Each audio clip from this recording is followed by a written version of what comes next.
Hey, what's up, everybody?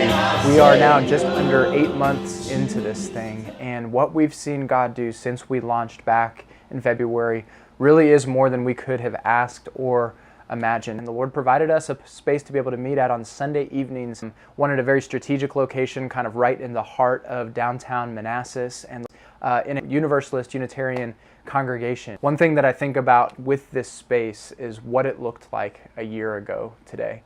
On a Sunday evening, it would be dark, quiet, no sense of life or energy in there. And now, a year later, we've been holding worship services in there, and we've seen all kinds of different people walk in these doors. We've seen a sense of life and vibrancy take over that building, with people from all walks of life gathering to worship Jesus. I'll never forget the first time I saw this young man who came to worship with us. He has a very broken home life. His parents are not believers, but someone had befriended him and invited him to church. He kept coming on a week in, week out basis, and to see him for the first time lift his hands as we sang, "And my debt is paid, it is paid in full by the precious blood that my Jesus spilled." To see this young man who is encountering the gospel and worshiping God in light of these truths for himself has been absolutely beautiful. So one Sunday evening, we were closing down the service and we were putting things away and getting ready to walk out for the night. And a guy walked up to the doors of the building and he asked us humbly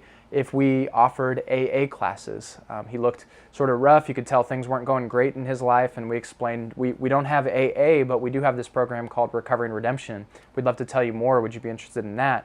He was, and so we got him connected with some people. They took him out to dinner, and then later realized that he had gotten out of jail not very long ago, had had a lot of brokenness in his life, and wasn't really interested in Christianity at all, and was now homeless. And so what we watched happen from that time forward was our church community come around him and love him, walk with him, and care for him in a way I've never seen a church do before. On another Sunday, he had started coming for a little while, and I noticed in the front that some of our candles hadn't been lit, and I knew that this guy he was a smoker, so he had a lighter with him, so I asked him if I could use his lighter and lit the candles, and as I'm doing that, he just casually says to me, "Hey, Will, I want to dedicate my life to Christ." That evening, this man committed his life to Christ. He prayed that Jesus would forgive him of everything that he had ever done. And to watch the Lord do things like this in our midst has been utterly astounding. But another thing that we see happening throughout the week is our church scattering into communities and people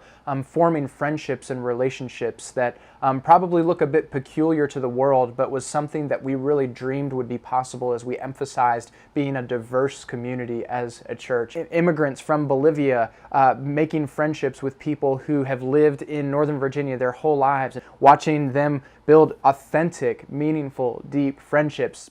The Lord used those relationships to foster an incredible community that truly is only explainable through the gospel. Beyond just these relationships being diverse, what we're seeing in our community groups is transformation happening in the lives of people as they begin to open up and say, "Man, this is where I'm really at. This is what's going on in my life. And would you walk with me as I look to Jesus for growth and maturity and transformation?" And we've begun to see lives transformed all throughout the life of our church as we scatter into community groups throughout the week. And so, man, that's just a few things that have been happening in our midst. We're really excited about this next chapter ahead of us. One burden that we feel is a tremendous need for leadership development. We're going to be bringing on our first intern as a church, and so please pray for us about that as we invest in this person, as well as others in our church, where we just see our church growing and the need for people to be able to step in and provide leadership in so many different capacities. And so that's something we're going to be focusing on into the future, as well as continuing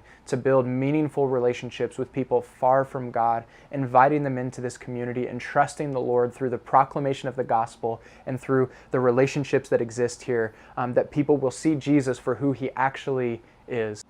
Those are some things that you can be praying about us for over the next several months, and just thank you so much for your continued support, your belief, and your partnership as we see the gospel spread through New City Fellowship into the greater Northern Virginia area.